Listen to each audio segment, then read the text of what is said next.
Matt, thank you so much for jumping on the AIM podcast. What's happening, bro? I'm excited to be here, dude. We had a little timing issue here, but no, we're here now, and I'm freaking excited to chat, Doug. I love it, dude. No, I'm super pumped, man. I want to hear how your 5K time trial went last night. I saw you posting about it. I want to hear how the give me the story, give me the rundown. Dude, the 5K time trial. So, I mean, first of all, I'm typically a runner that likes to get runs in the morning, especially in this Texas heat. And yesterday, I'm trying to film content and also like run with one of my buddies who's also my coach. And I think, dude, for me, it was like having that anticipation all throughout the night, like throughout the day, where you're like, all right, 7 o'clock at night, I'm gonna go run. But like, dude, a lot of those like mental thoughts and like just humans, like we all have doubt or like anxiety of like a big event or a challenge.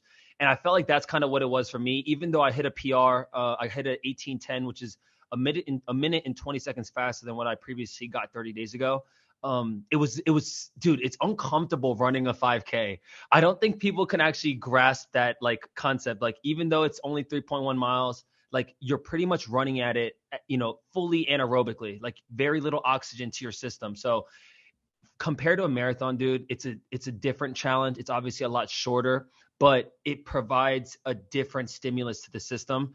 And even yesterday, I was humbled a little bit because like I wanted a 17:30, Doug, and I'm like, that was a little bit ambitious. It was a little bit stretching for me, but I wanted to see if I could shoot for the stars. But the second mile was just a little bit too slow. I just was kind of in cruise control where I needed to like kick it in gear. But honestly, I can't be mad. A minute and 20-second PR is still very, very solid. Yeah, 100%, dude. That's huge improvement, especially for that short of a race. Like pretty big jump. Yeah, and I mean, I was dealing with a little. I've still been dealing with some plantar fasciitis this month, but when I ran it the first time on my baseline, I wasn't feeling like 100%. So I was kind of getting some slack on social media. People were like, "Dude, this man's just like he's just trying to get a big PR and like kind of giving me." I'm like, "Dude, comments are comments. At the end of the day, we got to live our lives." But yes, it was a really good PR, dude. Nonetheless. That's awesome, dude. Are you going to continue to try to improve the 5K time, or are you transitioning into more distance? It's funny. I'm actually coming up to the East Coast for November 6th, the New York City Marathon. So slowly I'll start to progress and get in some longer runs. I think I will retest the 5K in a couple of weeks here. But my mindset will still like kind of go more to distance running, even though I do like the challenge of some of these shorter races because you do have to approach them a little bit differently. And for me, as like someone that's newer into running, like I just like the challenge of learning something new. And I think that just provides me something to kind of chase after. And it's Sure. always fun because like, we're all kind of fighting our own inner demons and our own inner voices. And if you can hold yourself accountable to trying to achieve a goal, whether you hit it or not, the journey of achieving it or trying to achieve it is the game. And I just love that for myself. It's like whether I get into running or if I stay in running for the rest of my life, or if I get into something else, like I just want to continue to work that muscle. And that's kind of, yeah. So, I mean, I don't know. Maybe I'll stay in short distance or we kind of progress this to something else. I love that, dude. And it's cool because I want to definitely touch on this with you. We have similar backgrounds. Like I played college basketball, and then as soon as I got done playing, I'm like, man, I just spent 22 years of my life playing one sport, training for one thing, and now I'm not doing it. It's like, what am I going to do? And I think putting goals in your life, putting tasks and challenges in your life is super important. So that's the first thing I did after playing was train for a marathon, and I ran one the December after I stopped playing. But it's cool to see how that, daunting of a goal, some may say, is like it really can happen if you break it down slowly and just chip away at it consistently. But it is cool to put something on the calendar where you're like, man, I'm gonna get out of my comfort zone and push myself. And it really doesn't matter what it is. It's something you have to do. Dude, I couldn't agree more in my core, Doug, that is actually the way of life. Like, I think so many people in life, like they don't ever try things. So they don't ever understand like, oh my God, could I actually accomplish this? And the actual enjoyment of failure is knowing that you at least tried. And I Facts. think if people can actually change that relationship and understand that, like, yes, failure is okay, right? Because as long as you learn from those opportunities, like that's actually what life is all about. Like every single day, humans fail. Even if you're an accountant and you're really good and you've been doing it for 10 years, sometimes you screw up one number, one decimal, and that can make a pivotal difference in your occupation in that sense. But the same thing applies for all humans. Now, I think there's a lot of people that just kind of stay in what they're comfortable with, so they don't have as many of these micro failures. But the more and more you step out of your comfort zone, you realize that these failures don't really define who you are, right? Like they just are a piece of you. But I Yeah. think so many times people don't try things because they're like, oh my God, so-and-so is going to give me shit. Like what are my parents going to think? What's my wife going to think? And you can go down that laundry list. But if you continue to live your life based on other people's opinion, then it's just not a fulfilling, it's not a fulfilling strategy. Oh, yeah, I agree. I think it comes to a point where it's like, if you truly want to be your best self, your strongest self, you kind of have to be attracted to fear in some sense. Like obviously there's a balance there, but like you're saying, to your point, dude, like if you don't go after stuff that's hard, if you don't go after stuff that's going to be uncomfortable, you're not going to truly live up to what you're capable of. And two, you're not going to learn and grow and become stronger. Those moments of weakness or challenge or defeat or failure, some may say, are like where you grow. It's like lifting in a gym. Like the resistance is what's actually going to build you up and make you stronger. So then when you come at it again, you have a better chance of succeeding. If not, you already succeeded. So I think that's something you need to definitely consider when you're trying to approach different strategies of like how to become a better human being. Dude, it shouldn't be easy. It's like Yeah, honestly, like people want the 30-day secret, the 60-day secret. And for me, like I get it from a running standpoint, in addition to like a content standpoint. Like, Matt, sure. how do I grow my social media? And I'm like, dude, like it's the same exact advice that you would take in fitness or your job. Like it is sacrifice, it's patience, it's discipline, it's commitment. Like it's the things that are not necessarily sexy, but it's actually the answer. And I just can't, I believe it to my core because it happened for me in football and then it translated into running and then it translated into content.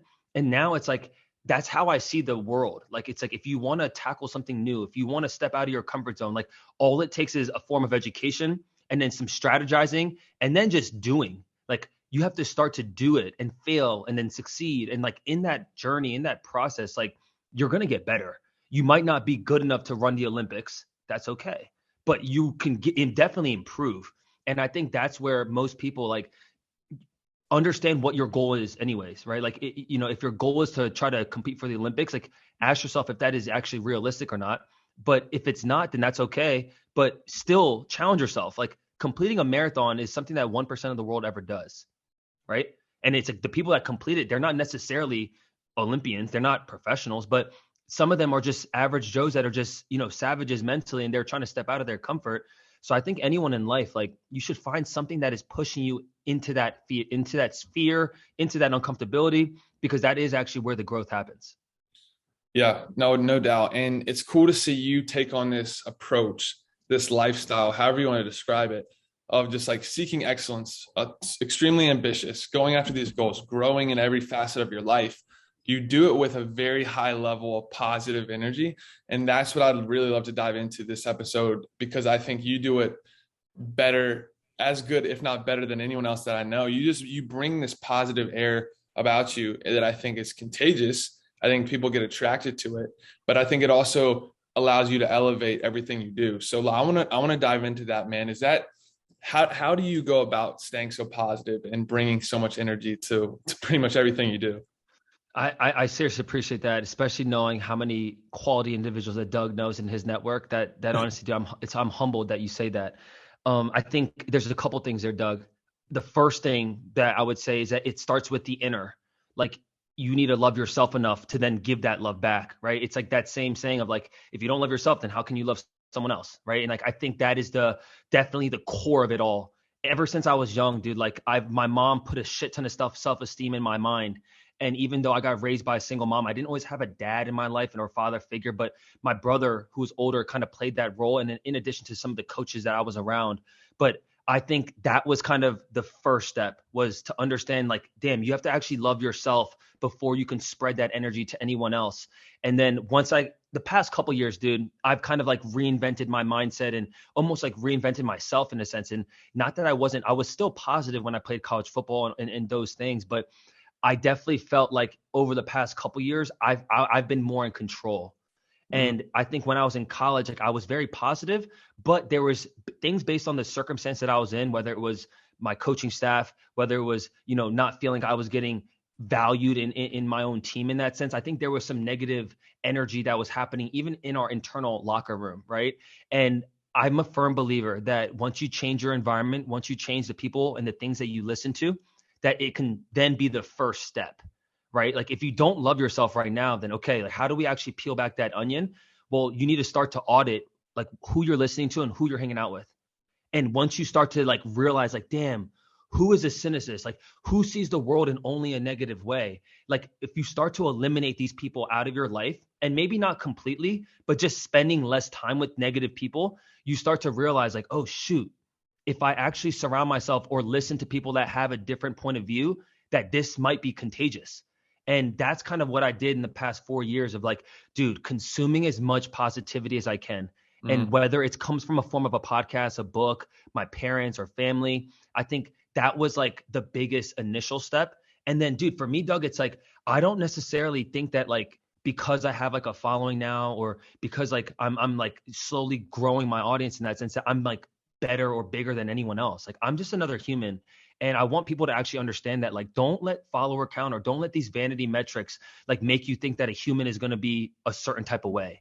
At the end of the day, like all of us put on our pants the same exact way. Now, how we treat people is actually what matters. And I think I'm just like to my core, dude, like, I don't care if you're a janitor or if you're making my, Chick-fil-A meal, like I'm going to treat you just like I would a CEO of a company that I want to work with.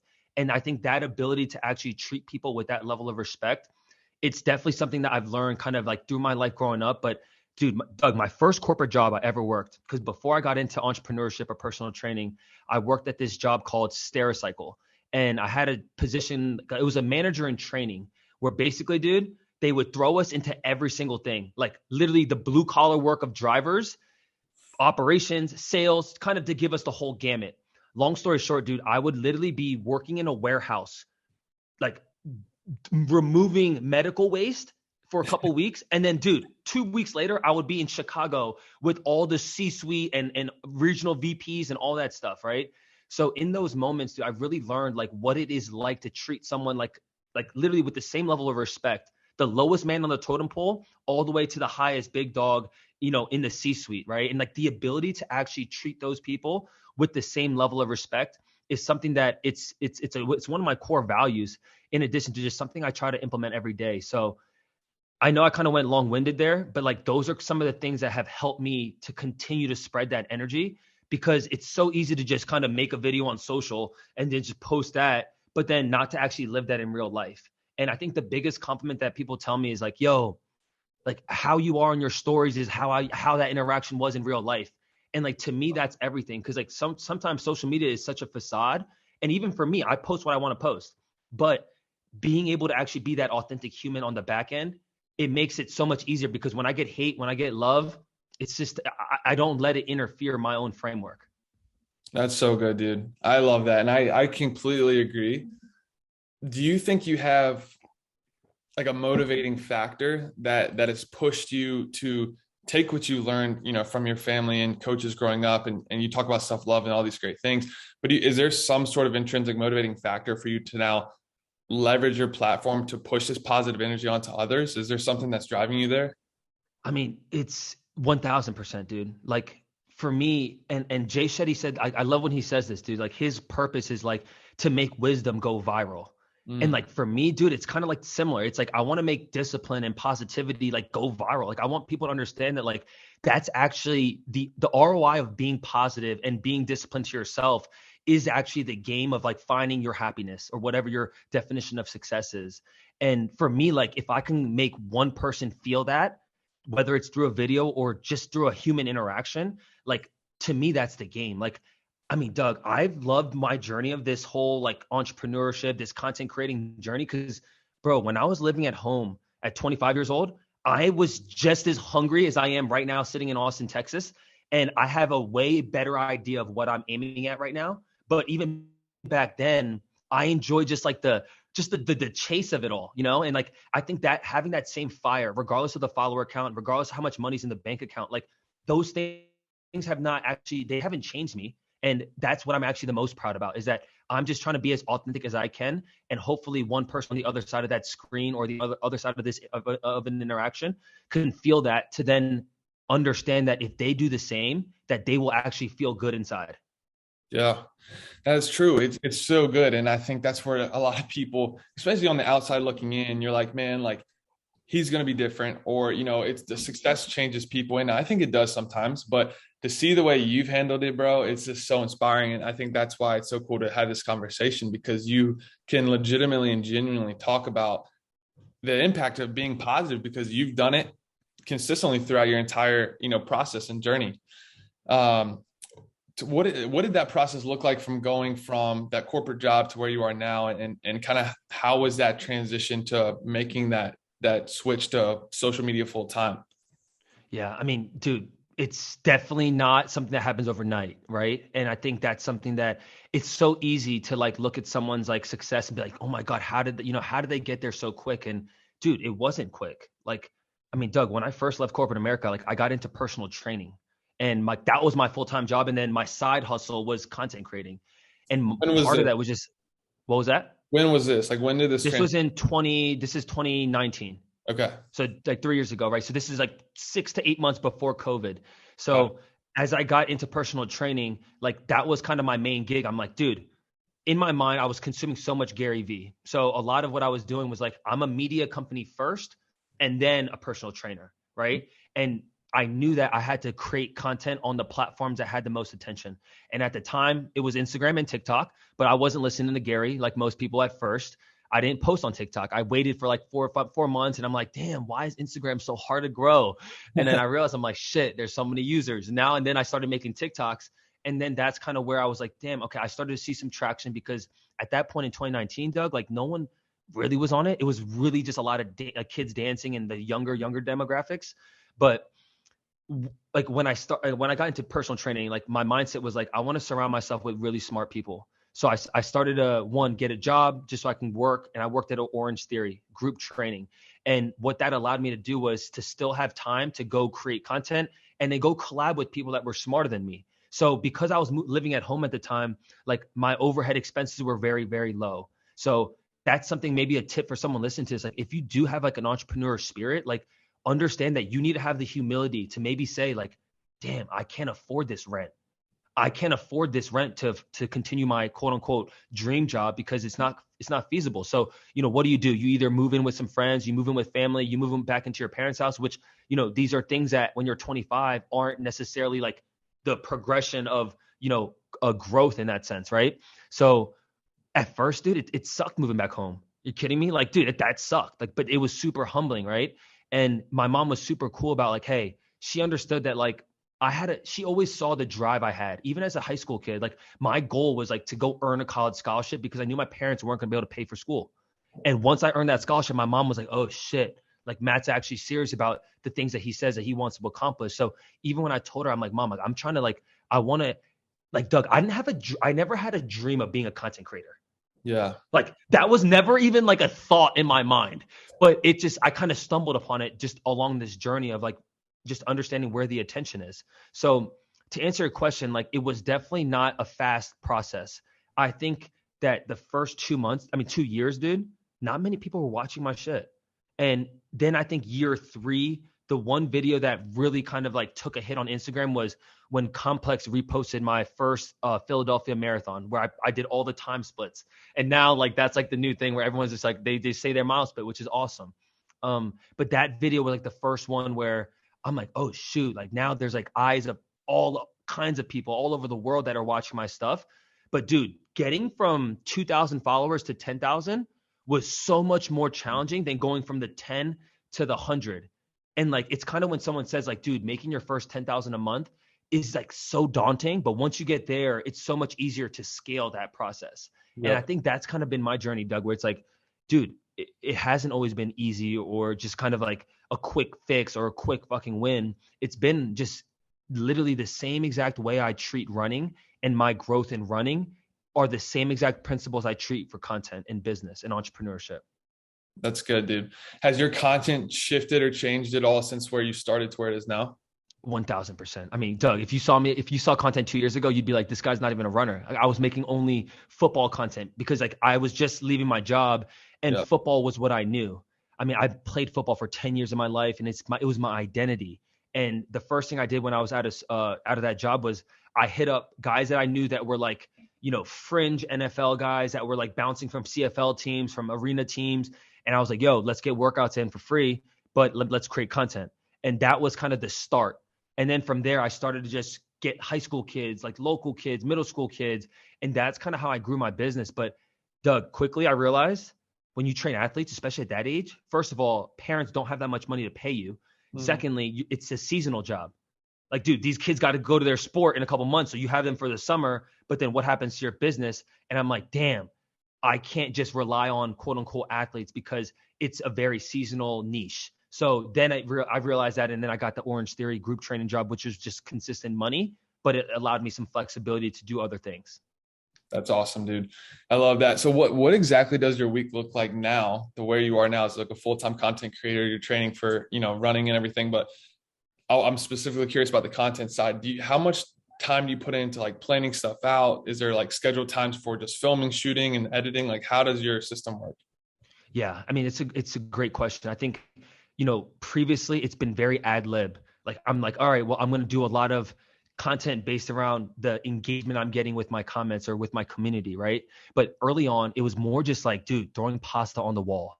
Literally like, all right, we're going to go out on the field. We're going to get a ton of clips and we're going to just see what works. Obviously now, Doug, I'm a little bit more strategic. Like, I have a long form editor that does one YouTube video for me a week. So we're linking up, pre-planning the video, what we're going to shoot, who we're shooting with, kind of what the focus is. And that has become a lot more organized, dude, because I realized, Doug, I hated editing long form videos. Like, I don't know what it is. I can make a TikTok, I can make short form content in 10, 15 minutes, but for some reason, sitting down and like having to edit through like hours worth of content into a 10-minute video, it caused a lot of anxiety for me. So I was like, you know what? I just need to find someone that can help me with that process. So having my buddy Chris out here in Austin, like, it's been a great accountability partner, right? Because at the end of the day, like, I'm paying him money to help me shoot these videos, but he's also holding me accountable and saying, Matt, like, what are we doing this week? It forces me to kind of brainstorm like on a Saturday, Sunday, like what I want to shoot for the following week. And obviously if I'm launching like a program, like for example, like my marathon program now, a lot of my content, long form and short form, is built around that to support and add value to the community, because that's kind of been my journey, dude. This is the first legitimate program I'm selling. Wow. 3 years, bro. I've never sold anything. Like, I think I had maybe one t-shirt merch line and that's it. And everything else was just like, yo, I'm just trying to share my knowledge and my experiences through content and just storytelling that. And now it's like, I'm obviously shifting more to like a business standpoint to like really get more creative with the content. But dude, previously it was throwing shit on the wall. Now it's definitely a little bit more, it's way more strategic. But even now it's sometimes like, I'm like, if I see a very commonly asked question, I'll just pop in there and be like, yo, let me answer this really quick. And boom, that'll be my content for the day. And I've kind of let that be the system versus like really stressing like, oh my God, I have this 30-day calendar and this needs to be exactly like this. Like, because dude, sometimes we all get thrown in different ways where it's like, you got to adjust in that sense. 100%. No, that's super valuable, man. I think that makes a lot of sense.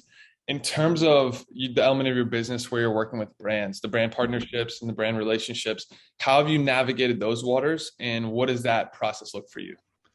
Bro, that was really where this game started to, when I started to close more brand deals, I realized I'm like, damn, it's actually not worth my time to train anymore. So to answer your question, TikTok has been such a great lead generator for me.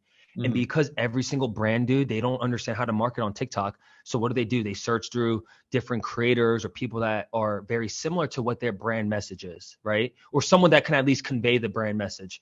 Right. And that's how I get a lot of my freaking leads. Like, a lot of what I've been able to do now have been like people cold emailing me saying like, Matt, we love what you're doing on social media. We love what you're doing on TikTok. What are your thoughts on this contract or this type of collaboration? And then it's like, it's just a straight up negotiation process. And I don't have anyone managing me. I manage a lot of my own deals. I can negotiate my own deals. And dude, Doug, that alone is like a whole freaking episode probably of like actually understanding the creator budget and the creator process of negotiation. Cause dude, it wasn't until I really started to talk to guys like Hella Good and Brian Mazza when it came to like, one, understanding your value, right? And understanding like the actual written stuff in the contracts, because there's a lot of shit in there that they throw at you, but there's like some main pointers that you really need to understand because it can potentially conflict with other brands that you work with, or potentially not let you work with other brands during that term or during that agreement. So there was a lot of learning, dude. And a lot of the learning came through me messing up, me losing out on a brand deal because I quote unquote asked for too much money or wasn't able to negotiate properly. Right. And dude, those micro L's, they hurt in the moment, bro. Like when you potentially lose out on a brand deal for, potentially 4 or 5 figures, you're just like, oh shit. But then you quickly realize, like, dude, at the end of the day, and I've been in that moment of like feeling shitty, like, damn, I didn't maximize that deal. But then I just like, it comes back to what you said earlier about being positive. Like, dude, Mm, you know how privileged I am to be in this position? But so then to complain about something of like a monetary thing, I really, dude, I asked myself, I'm like, Matt, like, this is like literally going to the opposite of what you say your values are. Like, if money's not important, then why are you so upset about that? But I think as humans, dude, it's like we all want to extract as much life out of our like lives, like out of that lemon. Like you want to squeeze all the juice out of it. So when you feel like you didn't maximize it, I think we all have a little bit of like that regret feeling.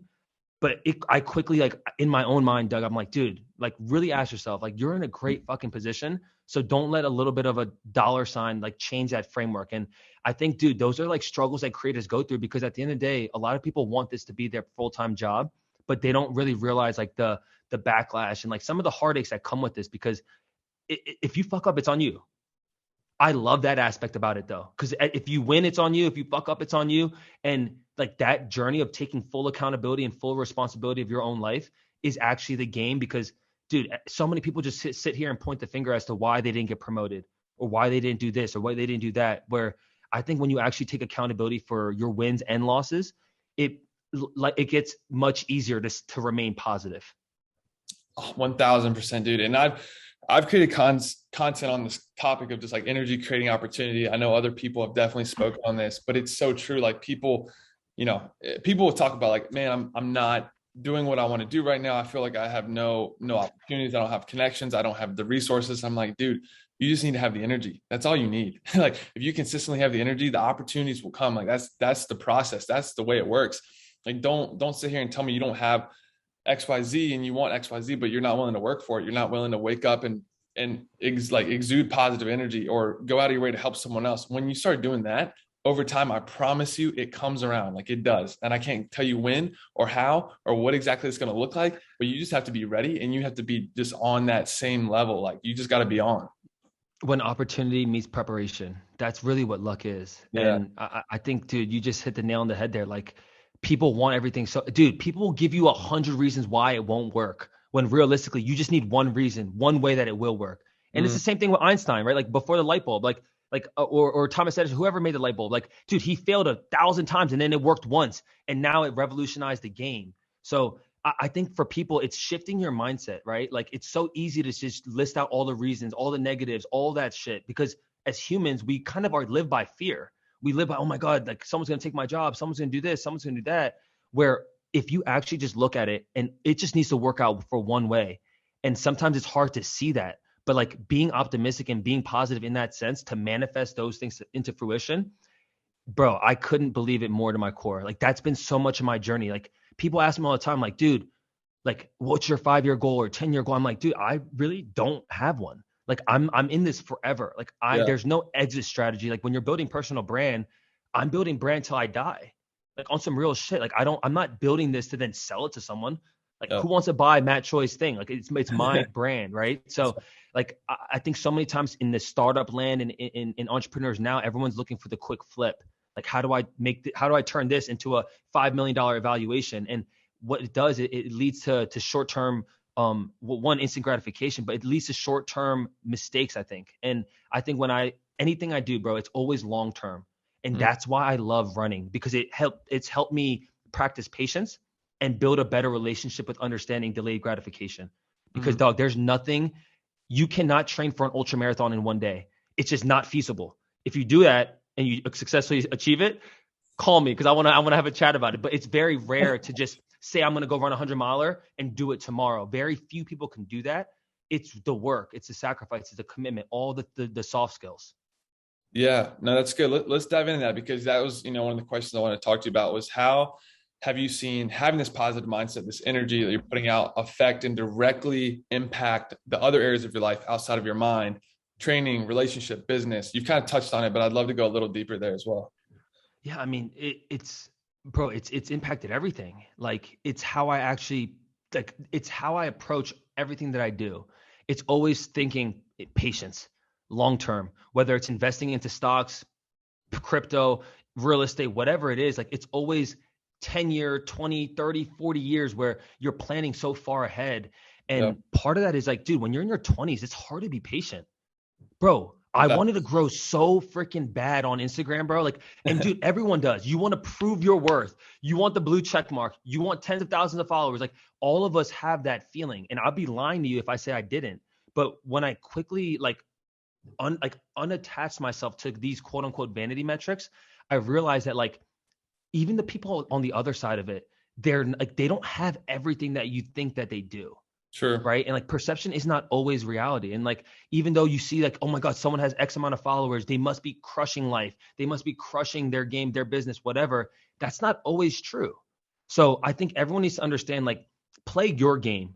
Like, like that's why even for running, bro, I love it because it's so easy to look at someone next to you at mile 10 and be like, oh, like, I'm going to pass them. I'm going to try to keep up with them without understanding how they actually trained. Like, the dope thing about running and marathons is that you have to run your own race, right? Because as soon as you try to go, you steer off your plan that you came in with, it's a very quick way to not succeeding in that opportunity or that challenge. And the same thing goes with business. Like if you look at what someone's doing from afar on social media and like you just try to copy what they're doing, and then you realize like, oh shit, they actually had way more steps in between, or they actually use this as like a funnel to their online course or whatever it might be. Like people need to look at their game instead of trying to compare to everyone else. And I think that's something for me where I've built that so much more through running than anything else. Dude, in football, it's easy to compare what your stats are to your other receivers or other, opposing teammates. But dude, in this running game, it's on you. And that's how I actually approach a lot of the business and relationships that I have now, where it's like, dude, at the end of the day, I want to have and I want to be around people that I believe will help me in the long run, not just in a monetary, like transactional relationship, but just humans that are just positive, that have a good outlook on life, that are always chasing something out of their comfort. And like, dude, when you actually surround yourself with that type of individual, life gets very, very fun. And I think being in Austin, bro, like that's been the biggest difference for me is I was living in Maryland and I love Maryland. The DMV is an awesome area, but I was in the suburbs. So I wasn't really around this many like-minded individuals.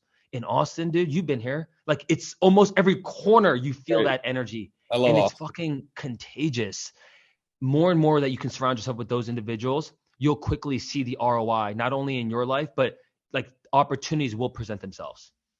Yeah, I agree. And I think too, like, dude, when you look at your your platform, the brand you've built, like it's very obvious that you're in this to help people and to bring value and to make an impact. And I think when people steer away from that and when they make it about themselves, that's when things can go south pretty quick. But like it's obvious, like you're succeeding, you're crushing it, you're growing personally, but you're doing it in a way that's benefiting others. And I think that's something that people should be aware of too. Like, yes, have personal goals, try to be as successful as possible. But if you can do it in a way, if you can position yourself in a way that's going to make a bigger impact on something that's bigger than you, I think that's where there's the long-term success. And I think that's also where, like, to your point, you're probably not going to get as consumed and looking, comparing yourself to others, because your motivation and your drive is to help and bring value to others, which I think can be helpful. 100%, bro. 100%. And dude, it's, all the people that I've like really learned on and like educated on, like Jay Shetty. I mean, I'm a big fan of Jay Shetty. And like when people actually realize that like helping others, being a service to others is actually where you'll find fulfillment. It's not what's in the bank account. I'll promise you that right now. Like dude, Doug, when I tell you, bro, this Nike event that I just hosted last week, how I felt after that event, meeting all the people, taking videos, pictures, talking with people, just like as I'm just walking around station to station, or even prior to the event, like going off, bro, the feeling after that event was done, just talking to these humans, bro, I was on a high that no drug can recreate, that no race, that no sub 3 hour marathon, that no 100-mile race can recreate. Like it was a different level of energy.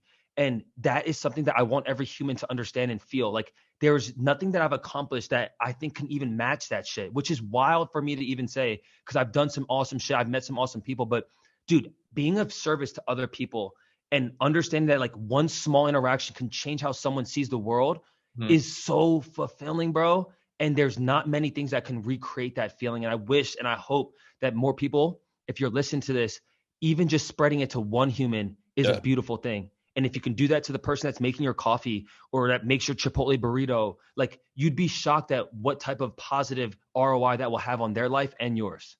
I'm so glad you brought that up because that's so important to get that point across. Like, dude, you don't have to have a million followers on Instagram to live a positive life and to make an impact. And I'm so glad you said that, dude, because that's so important. Literally. I mean, dude, this is something that, bro, every human could do. This is free, Doug. This shit is free. Like, yo, being positive is free. That's just like if you are a positive human, it's almost your duty to share that shit. It's free. It doesn't cost any money. It literally it takes your energy and that's it. But like if you have that framework, it's almost your responsibility to share that with as many people as you can. And like that ultimately is a gateway drug to this world becoming a better place. And more, if you have each individual doing that separately on their own, like, bro, it's the game. I couldn't believe it more. It is, dude. It really is. And I think I'm I'm hopeful that this conversation is definitely going to help inspire people or, motivate people to be positive and to go out of their way to maybe bring a little more juice or energy to their life and the people around them.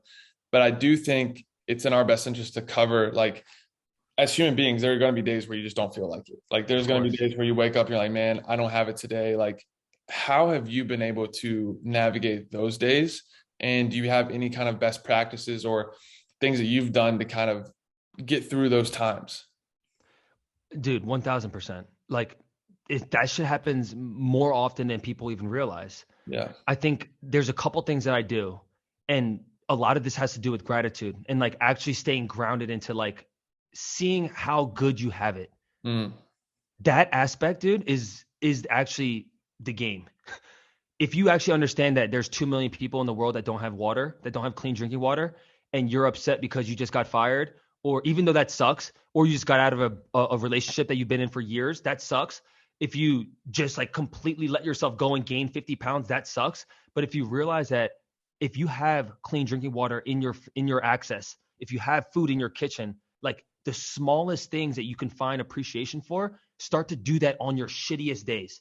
If you wake up in the morning and you just got fired or they just laid you off, if all of your loved ones are healthy and doing well, like look at the smallest things that you can find value or appreciation for, and then let that be what steers you into a positive light. And I think that's kind of what's helped me. And I love when Gary Vee talks about that. It's like if the people closest to you and you have your personal health, if that shit is in control, then the rest of the world is kind of like, just don't let that shit phase you. And I think it's so easy to say, it's harder to actually do. Now, how can you actually apply this into your life? I think there's a couple things, like whether it's early in the morning, staying grounded into who you are, just spending some time for yourself before you get on social media, before you get onto your emails and let the rest of the world create chaos in your mind. I think take some time for yourself. And whether it's 5 or 10 minutes early in the morning where you're in deep meditation or you're just stretching or just literally sitting in silence, use that time and opportunity to like just set the foundation for your day. And I think those are things that have helped me. Like my morning routine is something that I just don't steer away from. And whether I have a good day, whether I feel shitty, whether I feel good, like it's something that keeps me in my routine. And I think for most people, if you have that, whether, you have to find what you like. Like some people don't want to read or they don't have the time in the morning or they, whatever it might be, you can list all the things that they don't have time for. But if you are in that bad of a place, you need to make time for yourself. And by ignoring it, you're allowing yourself to continue to be negative. So I'm not going to sit here and say I have all the life answers figured out. What works for me is that I try to keep myself grounded in my routine and my habits, but I also just have the perspective of like, damn, if I'm healthy, if my family's healthy, all the people I love are healthy, and like, I'm like able to do the things I want, even though like, I might be going through some micro failures or micro L's, in the grand scheme of life, dude, like you'll be okay. Like this is just a little bit of like you're in a wave, right? And you might be on a down circuit of it, but at some point you will overcome it. And if you can actually see yourself at that point, it gets a lot easier for those shitty days. Dude, I love that. Like totally, 100%. Like you can wake up and have a bad day. Like that's okay. That is okay. It's okay to have a bad day. It's okay to go through things. It's okay to not always be on level 10. But to your point, you have to consciously be aware of how blessed you are and the perspective, just having perspective of understanding like what's going on. Like you said, dude, I love that. I think that makes a lot of sense. And I think it's where people can truly ground themselves and say, yeah, it's tough. Life happens. Everyone goes through different things. Some, are more heavy than others. But like at the end of the day, if you're breathing, if you're awake, if you're alive on this earth, like you have an opportunity to improve and to make an 1000. impact and to be the best version of yourself and not compare yourself to anyone else's life or situation or environment, but how can you maximize your own life and help people around you? And I think that is how you win and push through highs and lows and just be the best you can be. Yeah, dude, recently I've been reading this book by Khalil Rafati. I don't know if you know Khalil. I don't. He owns Sun Life Organics. There's a bunch in California and there's one in Austin. He works out at the Collective, and his book is called I Forgot to Die. He was a former drug addict for decades, and he's been recently clean for I think 10 years now, and he's in Wow. like the best shape of his life. But as I'm reading his book, dude, I mean, this is an addict book, and for me, for someone that's so far from that, like, dude, it gives you perspective.